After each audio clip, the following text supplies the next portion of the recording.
me a god. You call me a god. You call me a god. You call me a god. Let's go. I'm about to go off like a weapon. Fuel to the top, got a filled up engine. In my thoughts, obsession. I will not stop, no, I'm never second guessing. I got a God complex. Haters love to hate, but I never feel pressed. Got a lot on my plate, but I never get stressed. I'll take all the pressure like I'm Mason. 바랍니다. 자, 다음 소식은요. 예, 오랜만에 국제 뉴스 하나. 예, 저 지난번에 뭐 우크라이나 문제 한번 말씀을 좀 드린 적이 있었는데 이게 뭐 국제 뉴스도 조금 전해드려야지 이렇게 좀 생각을 하고 있었는데 요즘 뭐 국내 정치 상황이 계속 긴박하게 돌아가다 보니까 사실 국내 정치보다 지금 국제 정치 상황이 더 긴박한 상황이에요. 물론 뭐 대통령이 탄핵이 되고 탄핵 심판이 진행이 되고 연일 탄핵 찬반 집회가 열리고 뭐 폭동에 준하는 이런 상황이 벌어지고 뭐 이런 대한민국의 상황보다 더 긴박한 상황이 어디 있느냐라고 생각하시는 분들도 있을 듯한데 우리가 국내의 이 혼란스러운 상황에 눈길을 빼앗기고 있는 이 순간 지금 세계적 차원의 질서 변동이 지금 이루어지고 있는 상황입니다. 이전에 우리가 살던 세계와는 지금부터 완전히 다른 세계에 살게 될 수도 있는 그런 상황이고 우리가 이제 전통적인 의미의 미국 중심의 세계 질서 자체가 이제는 새로운 판도로 변화를 시작하고 있는 것 같아요. 그리고 뭐 대한민국이 뭐 열강들의 틈바구니에 끼어 있는 나라잖아요. 한반도가 이제 분단돼 있다라는 복잡 미묘한 상황도 우리의 운명에 국제 정치가 지대한 영향을 미칠 수밖에 없는 지정학적 조건이 되는데 뭐 분단 상황이 아니더라도요. 한반도를 둘러싸고 있는 이 4강이죠. 중국, 러시아, 일본, 미국. 세계를 이끌어 나가는 강대국들이 한반도를 둘러싸고 포진하고 있습니다. 그래서 전 세계 어느 나라보다도 국제 정치의 그 영향을 크게 받을 수밖에 없는 나라예요. 국내에서 벌어지고 있는 사실 여러 가지 정치적 이런 문제들도 이 국제 정치적 역학관계의 영향 부산물이다 저는 뭐 그렇게 보기도 하는데. 지금 이제 윤석열이 뭐 탄핵이 되고 윤석열이 내란을 회책을 하고 뭐 이런 상황도 국제정치의 역학관계 한반도를 둘러싼 강대국들의 역학관계가 작용한 바도 저는 좀 크다고 봅니다. 근데 지금 뭐 내부 상황이 원체 시끄럽다 보니까 많은 분들이 지금 국제정치 상황에 대해서 관심을 갖기 어려운 상황인데 어쨌건 지금 세계 판도가 크게 지금 변동을 하고 있다. 특히 우크라이나 전쟁을 둘러싸고 미국과 러시아, 우크라이나와 EU 간에 뭔가 그 이전과는 다른 이런 움직임이 지금 나타나고 있는 것이 아닌가. 특히 트럼프 집권 이후에요. 트럼프가 뭐 나름 이제 실리 외교죠. 실용 외교를 이제 추구를 하면서 전통적인 우박이었던 유럽과 거리두기를 지금 시작하는 이런 상황이고 오히려 유럽보다는 러시아 쪽에 무게중심을 두고 있는 상황이에요. 소련의 등장 이후에 2차 세계대전 이후에 미국과 러시아는 세계를 분할하는 두 개의 적대적 축이었어. 물론 이제 소련이 해체된 이후에 그 역할은 러시아가 아니라 이제 중국이 주로 담당을 해오긴 했지만 여전히 뭐 러시아와 미국은 기본적으로 적대까지는 아니어도 경쟁 국가의 관계에 있었습니다. 그러니까 2차 세계대전 이후에 지금까지 줄곧 이어온 세계 질서죠. 세계를 분할하는 양대축이 미국과 러시아, 중국 뭐 이런 형태로 계속 유지가 돼 왔던 거 아닙니까? 근데 2차 세계대전 이후에 계속 경쟁 관계 혹은 적대 관계를 유지해 왔던 두 국가가 지금 가까워지고 있다? 그리고 2차 세계대전으로부터 지금까지 전통적인 무방 관계에 있었던 유럽과 미국이 거리두기를 시작한다? 그럼 우리가 그동안 한미동맹 중심의 이런 외교 전략을 추진했던 것이 이제는 변화를 해야 될 수밖에 없는 그런 상황이 도래하고 있는 것이 아닌가. 근데 우리는 지금 우물 안의 개구리처럼 한반도에 갇혀가지고 우리끼리 치고받고 앉아 있으니 이 세계적 차원의 지각 변동이 일어나고 있는데 자, 우리는 지금 내부 문제에 발목 잡혀 있으니 안타까운 상황이죠. 예. 그래서 오랜만에 지금 중요한 보도들이 몇 가지 나와서 국제 정치 문제 오랜만에 잠깐 언급을 하고 가도록 하겠습니다. 제가 하여튼 뭐 준비를 좀 해가지고요. 예, 우크라이나 전쟁이 한반도 정세에 미칠 영향에 관련해서 우크라이나 보니까 제가 유튜브를 좀 살펴보니까 우크라이나 전쟁을 둘러싼 뭐 여러 가지 역학 관계에 대해서 분석하시는 뭐 이런 채널들이나 전문가분들은 많으시던데 우크라이나 전쟁이 과연 한반도에 어떤 영향을 미칠지에 대해서 뭐 깊이 있게 분석하시는 그런 뭐 채널이나 전문가는 그닥 많지는 않은 것 같더라고요. 그래서 제가 한번 기회가 될 때는 기회가 될 때 좀 집중 분석을 한번 해드리도록 하고 오늘은 좀 당면한 현안들 가볍게 한번 짚어보고 가겠습니다. 자, 트럼프 종전 가능성 아주 크다. 곧 푸틴과 통화를 한다. 이거 뭐 보도를 보신 분도 있을 텐데 미국에서 30일 휴전안을 제안을 했어요. 30일 동안 일단 지금 젤렌스키하고 트럼프도 뭔가 호흡이 맞지 않는 상황이고 러시아에서도 지금 종전안을 미국의 안을 적극적으로 수용할 뭐 이런 지금 태도가 아니니까 일단은 지금 전쟁을 계속하게 되면은 서로 피해가 커지니까 30일 동안 휴전을 하자. 그러면서 이제 종전 협상을 하자. 이런 제안을 했는데 자, 푸틴은 30일 휴전안을 지금 수용하지 않겠다. 이렇게 입장이 나왔어요. 네? 그러니까 러시아는 지금 배째라야. 그러니까 우리는 완전히 그동안 우크라이나 전황에 대해서 완전히 잘못 알고 있었던 거예요. 우리나라 언론이 얼마나 심각한지 뭐 국내 정치와 관련된 문제를 자신들의 이념적 성향에 따라서 왜곡 보도하는 것이야 뭐 그런가 보다 하겠는데 이거 국제 글로벌 뉴스까지도 자기들 정치적 이념적 성향에 따라서 멋대로 해석을 해서 마치 미국과 우크라이나가 그 전쟁에서 승리하고 있었던 것처럼 우리가 몇 달 전만 해도 그렇게 알고 있었어요. 그래서 우크라이나에 막 지원을 하려고 뭐 그러고 있었잖아. 근데 알고 보니까 우크라이나는 지금 망하기 직전인 거예요. 망하기 직전. 미국에서 지원만 끊어버리면은 몇 달 안에 전쟁이 끝나는 상황인 겁니다. 그걸 너무나 쉽게 알 수 있는 게 아니 전쟁에서 이기는 사람이 휴전을 하자 그러겠어요? 야 내가 좀 있으면 야 몇 달 뒤면은 내가 이길 것 같은데 야 휴전하자 미국하고 내가 이길 것 같으니까 니들 휴전할래 우리 그만 싸울래? 이런 사람이 있습니까? 휴전을 제안하는 쪽이 지고 있는 거예요. 이거는 상식적으로 그렇잖아. 그만하자는 사람이 지고 있는 거 아닙니까? 근데 우크라이나 젤렌스키가 지금 휴전을 하자는 것도 아니고 미국 쪽에서 지금 휴전을 하자고 난리를 치는 거 보면은 우크라이나 전황이 매우 우크라이나 쪽에 불리하게 돌아가고 있고 자 러시아가 엄청난 피해가 있는 것처럼 그렇게 묘사를 하고 뭐 북한군이 수천 명이 뭐 러시아 전장에서 사망을 한 것처럼 매일 뭐 북한군 몇백 명이 죽었다 몇천 명이 죽었다 뭐 북한군이 체포가 됐다 그래서 한국으로 가고 싶다 이런 보도들이 계속 쏟아져 나왔는데 뭐 일부 뭐 전쟁을 하고 있으니까 사람이 안 죽을 수는 없겠죠. 근데 지금 전혀 그렇지가 않다라는 거예요.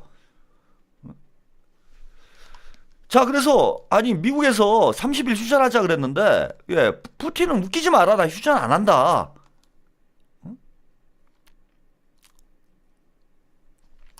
자 러시아에서는 우크라이나는 미국이 러시아를 더 강하게 압박해야 한다라고 뭐 이렇게 촉구하고 있는데 지금 미국의 반응은 전혀 그렇지 않다라고 합니다. 푸틴이 30일 휴전안을 수용하지는 않았는데 트럼프 대통령은 위트코프 특사가 매우 생산적인 대화를 나눴다.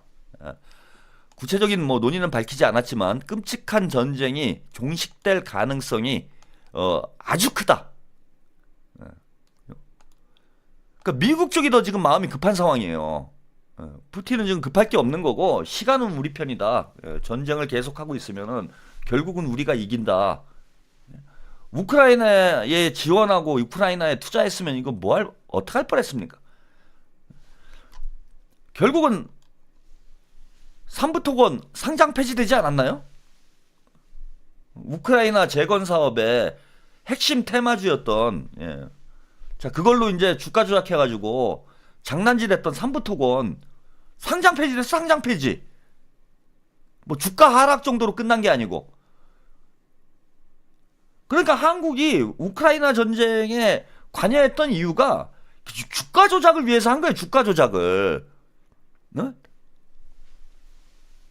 대통령 부부의 주가 조작을 위해서 우크라이나 전쟁에 우리가 괜히 끼어 들어가가지고 국민 세금만 갖다 뿌려버린 상황이 된 겁니다. 황당한 거죠.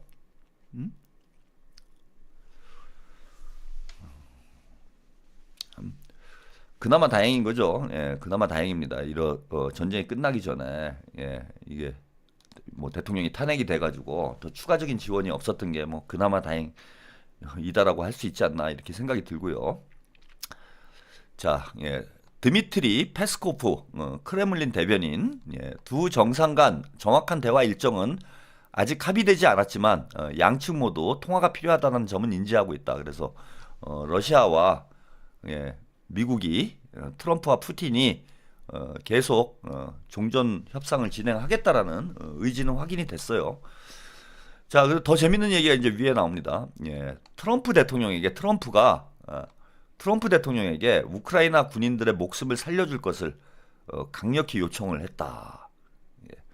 푸틴 대통령은 러시아군이 거의 탈환한 쿠르스크에서 우크라이나군이 항복하면 생명은 보장하겠다라는 트럼프의 요청에 화답을 했다라는 겁니다. 그래서 우크라이나 지도부가 항복 명령만 내리면은 목숨만은 살려주겠다. 지금 이런 상황이에요, 여러분. 그러니까 트럼프가 지금 푸틴한테 야, 목숨만 살려주세요 이러고 있는 거예요. 쉽게 말씀을 드리면은 목숨만 살려달라. 그러니까 이제 푸틴이 야 항복하면 살려줄게.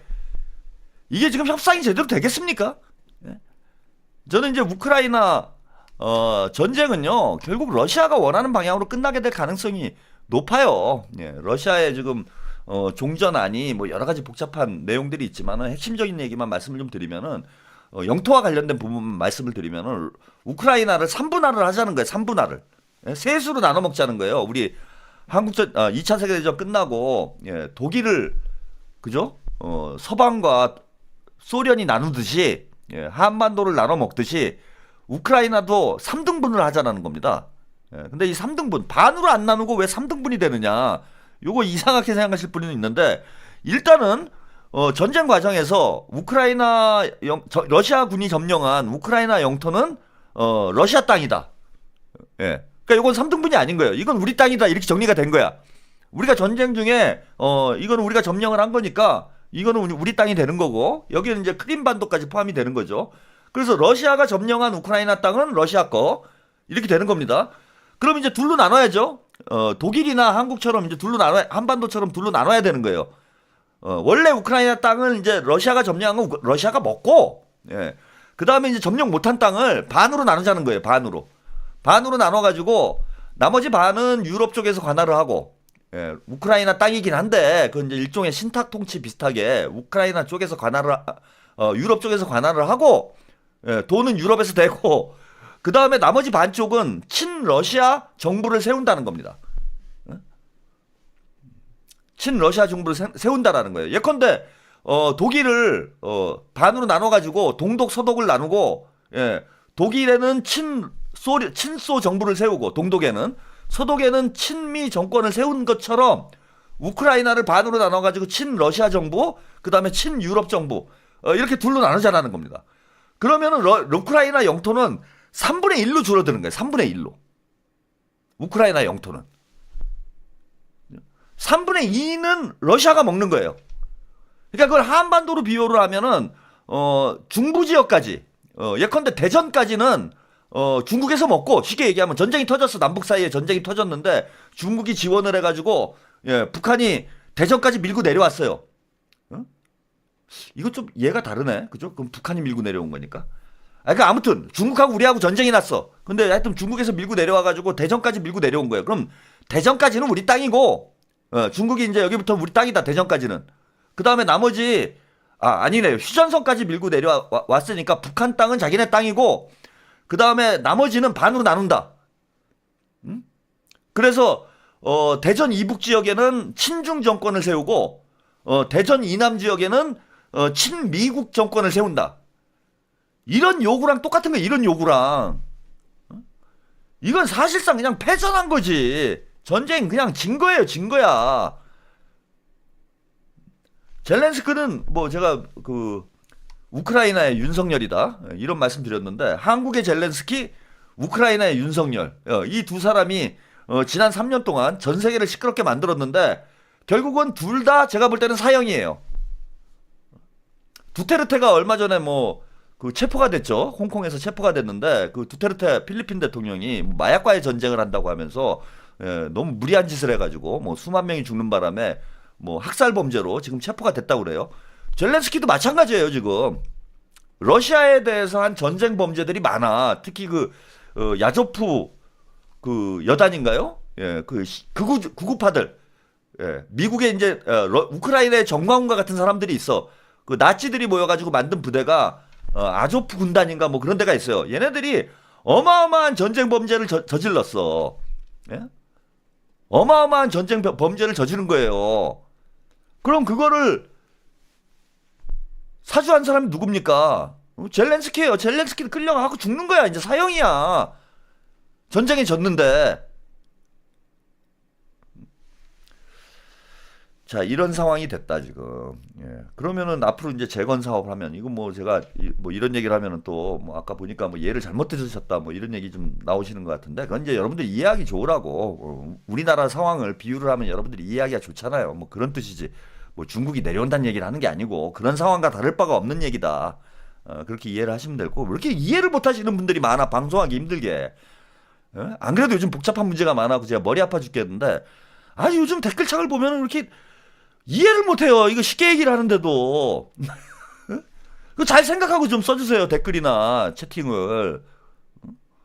뭐 그런 예를 뭐 예도 못 들어. 뭘 무슨 무슨 얘기하다 제가 얘기를 했지. 재건 사업 관련 거의 북한 관련된 얘기를 좀 하자면은, 자, 김정은 위원장은 진짜 봉이 김선달인 거예요. 봉이 김선달. 응? 작년 이제 11월이죠. 북한은 파병 얘기가 나오기 시작한 게 이제 11월인데, 우크라이나 전쟁에 북한군이 들어간 것, 특히 이제 전선에, 북한군이 우크라이나에 들어간 거는 작년 말인데 전선에 투입된 거는 올해 초예요.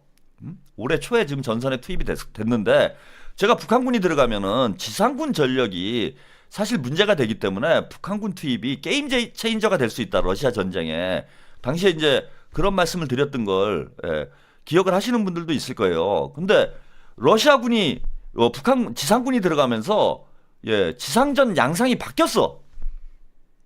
북한군이 몇 명이나 죽었고 몇 명이나 뭐 그 체포가 됐는지 그거는 뭐 제가 정확한 전황은 모르겠지만, 어쨌건 북한이 지상군으로 투입되면서 지상전 양상이 급격히 변동을 한 거예요.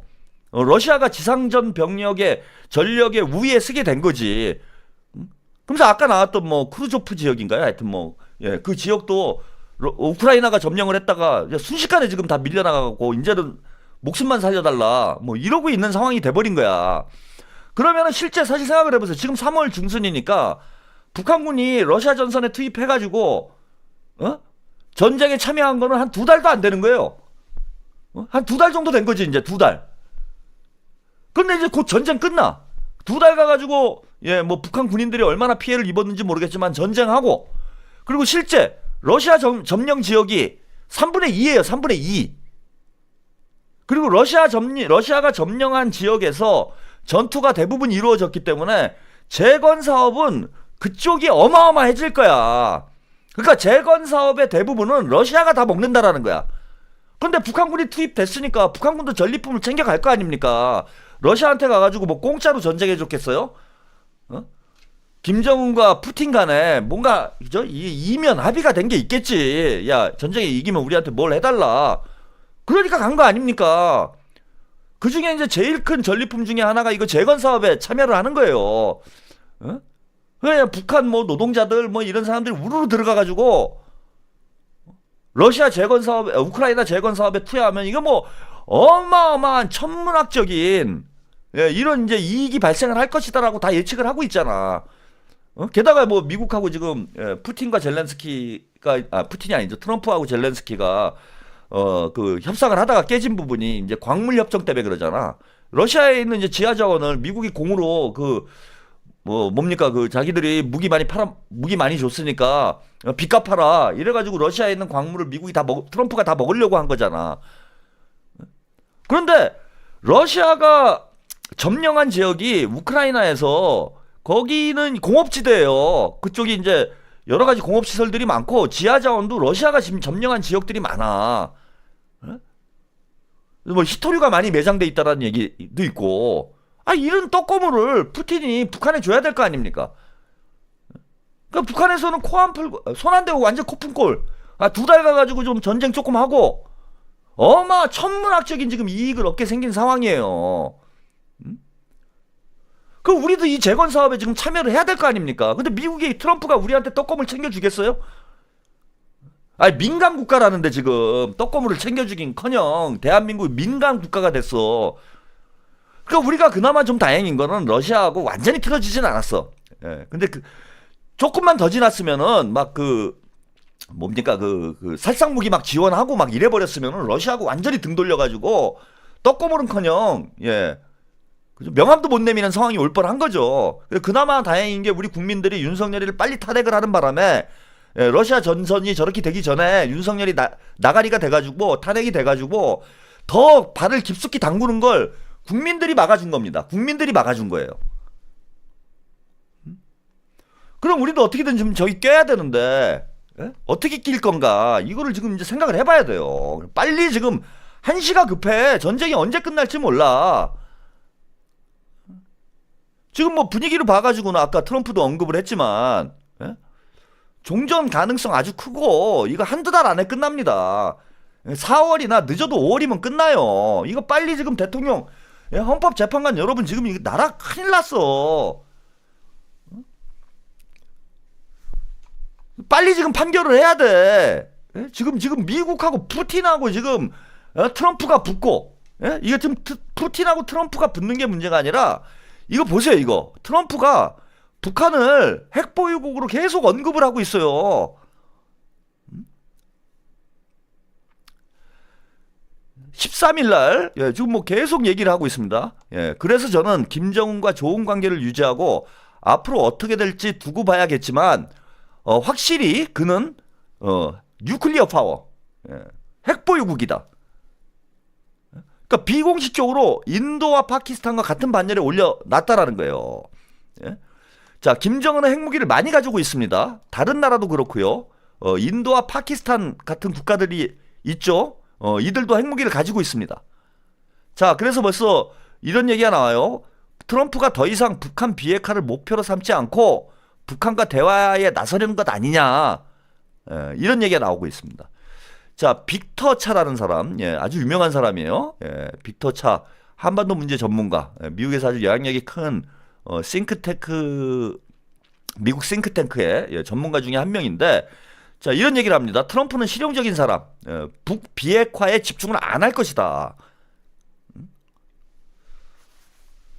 자, 미국의 싱크탱크 전략국제문제연구소 CSIS, 이건 대단히 유명한 미국의 싱크탱크예요. 얘 빅터차 한국 석좌 교수 자신의 그 저서 출간 기념 북콘서트에서 이런 얘기를 했습니다. 나는 트럼프가 비핵화에 집중하고 있지 않다고 생각한다.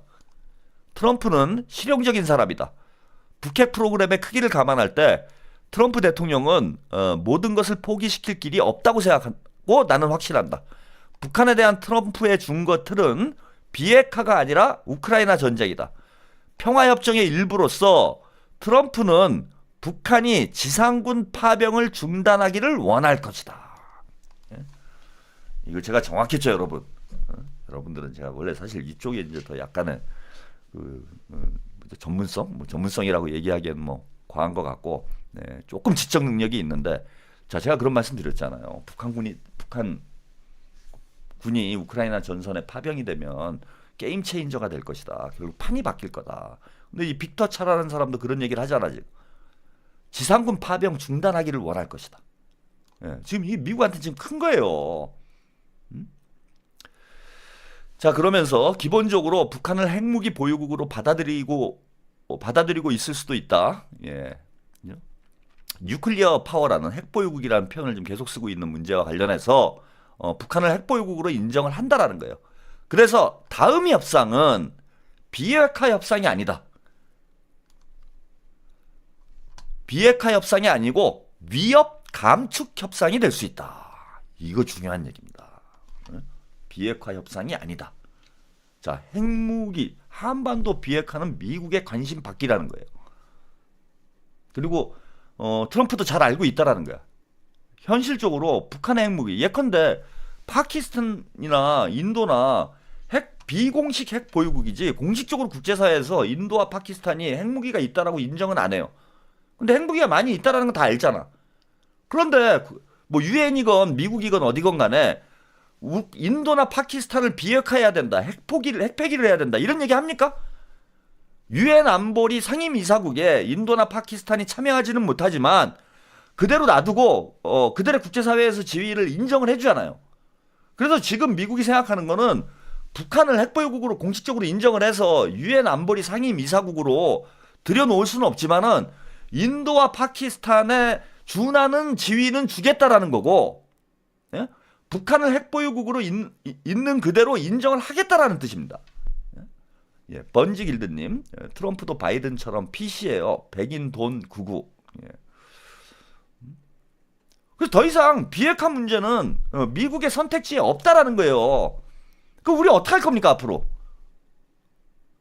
자, 그러면서 아까 중요한 표현이 등장을 했다고 얘기를 했는데, 자, 비핵화를 못하면은 핵 군축 협상을 해야 돼요. 즉 서로 핵무기를 줄이는 거지. 핵 위협을 줄이는 이런 방향으로 가야 되는데 핵 군축이 아니라 어차피 핵무기 축소는 안 된다고 보는 거예요. 미국도. 북한의 핵무기를 축소하려면은 미국의 핵무기도 축소를 해야 되는데 핵 군축이라는 거 그거잖아. 양자 간에 핵무기를 축소하는 거를 핵 군축이라고 할 수 있는데 미국도 핵무기를 축소할 생각이 없고 북한도 핵무기를 축소할 생각이 없으니 어차피 핵 군축은 안 된다.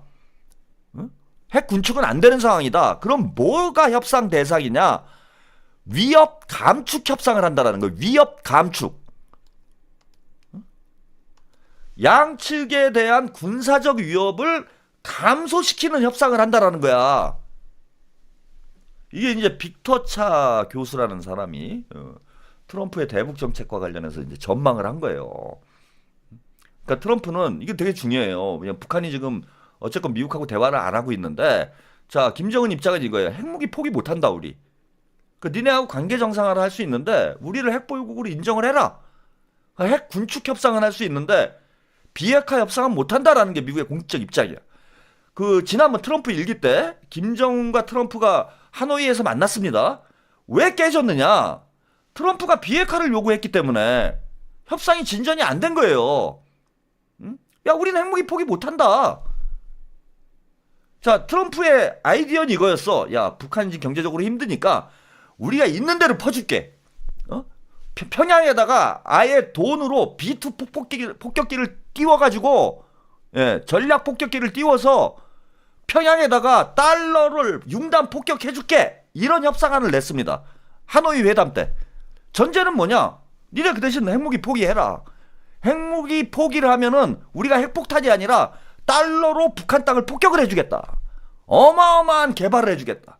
전 세계에서 제일 잘 사는 나라를 만들어주겠다. 한마디로 얘기를 하면 이런 얘기를 트럼프가 했습니다. 그리고 트럼프가 부동산 전문가잖아요. 응? 한반도가, 저는 뭐 그런 비유를 많이 하는데, 한반도가 저는 그 명동의 우리은행 자리다. 이런 얘기를 많이 합니다. 예, 명동 우리은행 자리가 우린 대한민국에서 땅값이 제일 비싸죠. 그 땅값이 제일 비싼 이유가 뭡니까? 유동인구가 많아서 그런 거예요. 유동인구. 위치가 좋기 때문에 땅값이 제일 비싼 거잖아. 자, 한반도가 전 세계 지구본을 이렇게 놓고 보면은 한반도가 바로 명동 우리은행 자리예요. 중국 있죠, 러시아 있죠, 일본 있죠, 미국 있죠. 조금 멀긴 하지만 인도까지. 한반도를 중심으로 해서 전 세계 인구의 3분의 2가 밀집이 돼 있어, 이 지역에. 그러니까 유동인구가 많으니까 명동 우리은행 땅값이 비싼 것처럼 한반도도 유동인구가 많은 지역이에요. 그래서 우리가 좀 피곤한 거야. 자꾸 무슨 전쟁이 터지는 거야 여기서. 우리 땅이 좋으니까 너도나도 먹어보려고 하는 거지. 여러분들 명동 우리은행 내가 먹을 수 있다 그러면 안 먹겠어요? 그러니까 일본도 먹어보려고 그러고 미국도 먹어보려고 그러고 뭐 중국도 러시아도 다 먹어보려고 하는 거야. 한반도가. 여기가 그냥 알짜배기 땅이니까. 그래서 이런 지정학적 위치를, 지정학적 그 장점이죠. 한반도의 지정학적 특징을 트럼프가 잘 알고 있어요. 그래서 북한에다가 제대로 돈 뿌려가지고 뭐 리조트도 만들고 뭐 관광 사업도 하고 뭐 이것저것 해서 북한이 그냥 휘황찬란하게 만들어 주겠다. 이거를 하노이에서 트럼프가 직접 브리핑을 했다니까. 예? 영상까지 만들어왔어요. 영상, 광고 영상 같은 거를 당시에 김정은하고 트럼프가 만났는데 정상회담을 하는데 미국에서 영상을 만들어왔어요. 영상을 만들어가지고 쫙 틀어준 거야. 야, 니네가 핵무기를 포기하고 우리랑 손을 잡으면 북한이 앞으로 어떻게 변하는지를 헐리우드 영화처럼 만들어가지고 쫙 보여준 거야. 김정은 앞에. 그 정도로 공을 들였어요. 트럼프가. 근데 이제 왜 안 됐냐. 이게 핵무기는 안 된다. 건들지 마라. 예? 김정은 입장은 아주 뭐 분명한 거예요. 니네가 달러로 폭격을 하건 무슨 달러로 기관총을 쏘건 간에 야, 우리의 핵무기는 절대 포기 못 한다. 이거는 그냥 끝까지 가는 거다. 그러니까 이제 결렬이 됐단 말이야. 그리고 이제 지금까지 온 거예요. 예? 남북 관계도 이제 이 모양이 이 꼴이 되고 이렇게 왔는데 지금 트럼프 얘기는 뭐냐 하면 그 당시에 걸림돌이 됐던 비핵화 문제를 포기를 한다는 겁니다, 지금. 그리고 위협을 감축한다. 그러니까 서로 적대 관계로 가지 않는 협상을 하자, 그럼. 핵무기는 그대로 놔둘 테니까 서로 적대 관계를 갖지 말자. 이게 트럼프 입장에서 필요한 건 지금 트럼프가 푸틴이랑 손을 잡으려고 하는 것도 우크라이나 전쟁을 끝내려고 부담스러워서 그런 면도 있는데 중국을 압박하려고 그러는 거예요. 지금 중국이 너무 커지니까 중국을 압박하려고 그러는 거야. 그래서 푸틴을 자기 편으로 만들어가지고 중국에 이제 뒤통수를 까겠다 이거예요. 근데 중국의 앞통수는 어딥니까? 북한 아니에요, 북한. 그래서 김정은이랑 손 잡고 중국을 압박하겠다. 그래서 러시아와 북한과 미국이 손을 잡아서 중국을 고립시키는 방향으로 향후 세계 질서를 재편해보겠다라는 게 트럼프의 생각이라는 겁니다. 아이디어인 거예요. 그래서 북미 간의 관계 개선을 위한 지금 장애물이 미국 쪽에서 비핵화를 포기를 했기 때문에 저는 북한 쪽에서 이걸 안 받을 이유가 없다고 봐요. 이제는 대화가 곧 시작될 거다. 그런데 미국하고 북한이 위협 감축 협상을 해서 더 이상 적대 국가가 아닌 상황이 되면은 우리는 어떡합니까? 한미 동맹은 어떻게 되는 거예요? 한미 동맹은 한마디로 북한을 적으로 공유하는 동맹이잖아. 근데 북한하고 미국하고 관계 정상화가 됐어. 그럼 한미 동맹은 어떻게 되는 겁니까? 한미 동맹이 깨지는 거예요, 이제. 그런데 지금 상황은 어떠냐. 예, 오늘 많이 길어졌는데 이거 오랜만에 제가 말씀을 드리고 중요한 문제니까. 이거 이재명 대표님이 이 문제를 지금부터 고민 많이 하셔가지고 대통령 되시면은 바로 풀어야 돼요. 왜? 우크라이나 전쟁이 좀 있으면 끝나잖아. 우크라이나 전쟁의 전리품 중에 하나로 트럼프가 가장 얻고 싶어 하는 것 중에 하나가 김정은과 만나는 거예요, 지금. 야, 푸틴한테 지금 이런 협상하고 있는 거예요. 야, 지금 우리 전쟁 끝내줄 테니까 우리 종전하고 대신에 네가 좀 다리 좀 놔달라. 내 김정은을 너무 좋은 관계니까 너 지금 만나고 싶다. 근데 만나주질 않는다. 그러니까 푸틴이 좀 도와달라. 이게 중요한 전리품 중에 하나야. 그래서 우크라이나 종전이 되면은 그 다음 단계는 북미 대화가 시작될 거라는 겁니다. 그리고 북한 입장에서도 아까 말씀드렸다시피 파병을 해가지고 지금 전쟁에 참여를 한 거잖아요. 전승국이에요, 북한도. 러시아만 이긴 게 아니라 북한도 전쟁에 참여를 했기 때문에 전승국이야, 전승국. 예컨대 우리가 정전협상 할 때 정전협정 체결한 걸 중국도 들어와가지고 같이 사인했잖아. 중국, 북한, 미국이 사인한 거잖아요. 정전협정에 똑같은 거예요. 북한도 가서 사인을 해야 돼. 그럼 북한도 뭔가 이제 얻는 게 있어야 될 거 아니야. 우크라이나에 들어가가지고 뭐 이것저것 챙기는 거. 미국에서 뜯어내는 거. 근데 지금 북한 입장은 뭡니까? 올해 초인가요? 벌써 작년 초인가요? 예? 김정은 위원장이 그랬잖아요. 이제 우리는 남남이다. 이제 적대적 두 개의 국가다. 적대적인 국가라고 그랬어. 여기에 들어있는 함의를 잘 생각을 해봐야 돼. 남과 북은 적대적인 두 개의 국가야. 근데 우리는 미국과 한미 동맹인데 미국과 북한이 관계 개선을 해. 그 미국은 그게 더 중요해. 한국과의 관계를 유지하는 것보다 북한과의 관계를 개선하는 게 더 중요해요. 그럼 누굴 선택하겠냐고 미국이.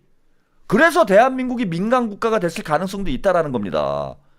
그러면은 지금 이재명 대표가 대통령이 되면 하셔야 될 일 중에 가장 급하고 바쁜 일이 뭐냐 하면은 지금 어떻게든 북한과의 관계 돌파구를 내야 돼요, 지금.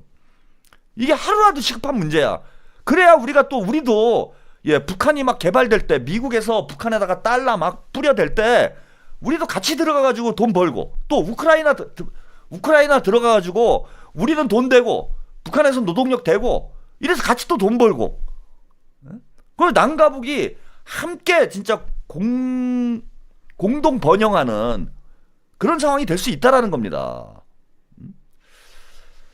자, 뭐 짧은 시간에 이 복잡한 문제를 뭐 다 설명드릴 수는 없을 것 같고요. 오늘은 이 정도 말씀드리고 제가 이제 언제 한번 시간 내서 지금 아주 긴박한 상황이다. 이재명 대표님이 뭐 제 방송을 보실지 안 보실지 모르겠는데 대통령 되시면 지금부터 고민을 해야 됩니다.